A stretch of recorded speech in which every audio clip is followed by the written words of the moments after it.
ശക്തമായ ഇടത് തരംഗത്തിനിടയിലും തൃപ്പൂണിത്തുറ കെ ബാബു തിരിച്ചുപിടിക്കുകയായിരുന്നു. അതും നിയമസഭയിലെ CPMന്റെ ഏറ്റവും കരുത്തുറ്റ ശബ്ദമായ എം സ്വരാജിനെ തോൽപ്പിച്ച്. വാശിയേറിയ തെരഞ്ഞെടുപ്പ് പോരാട്ടമായിരുന്നു തൃപ്പൂണിത്തുറയിലേത്. 992 വോട്ടുകൾക്കായിരുന്നു കെ ബാബുവിൻ്റെ വിജയം. ശബരിമല വിഷയം ആ മണ്ഡലത്തിൽ തുടക്കം മുതൽ തന്നെ UDF ഉയർത്തിയിരുന്നു. പ്രത്യേകിച്ച് എം സ്വരാജിൻ്റെ ശബരിമല വിഷയത്തിലെ പ്രസംഗം. അതിലൂന്നിയായിരുന്നു കെ ബാബുവിൻ്റെയും UDFൻ്റെയും പ്രധാനപ്പെട്ട പ്രചാരണം.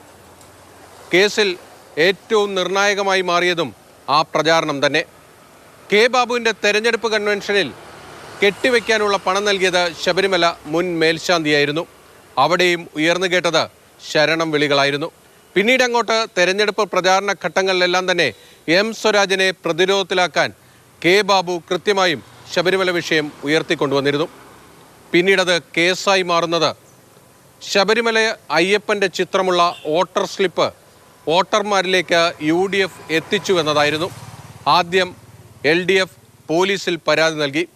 അതിനുശേഷം തെരഞ്ഞെടുപ്പിൽ കെ ബാബു വിജയിച്ചതോടെ അതൊരു തെരഞ്ഞെടുപ്പ് കേസായി മാറി.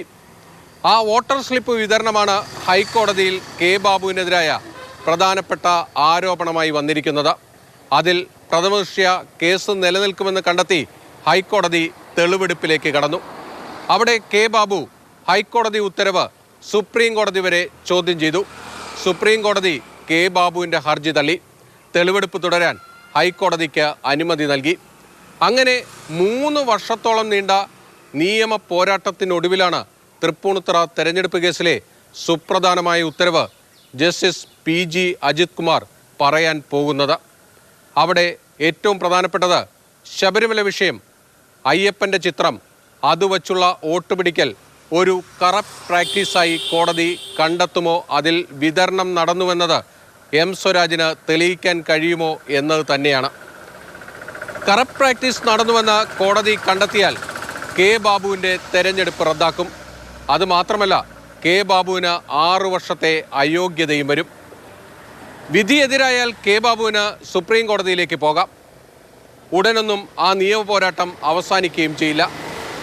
പക്ഷേ ഈ ലോക്സഭാ തെരഞ്ഞെടുപ്പ് വേളയിൽ തൃപ്പൂണിത്തുറ തെരഞ്ഞെടുപ്പ് കേസിൽ വിധി എന്തായാലും അത് വളരെ ചർച്ച ചെയ്യപ്പെടുമെന്ന കാര്യം തീർച്ചയാണ്. പ്രത്യേകിച്ച് വിധി കെ ബാബുവിനെതിരായി മാറിയാൽ LDF അതൊരു വലിയ പ്രചാരണായുധമാക്കി മാറ്റുകയും ചെയ്യും.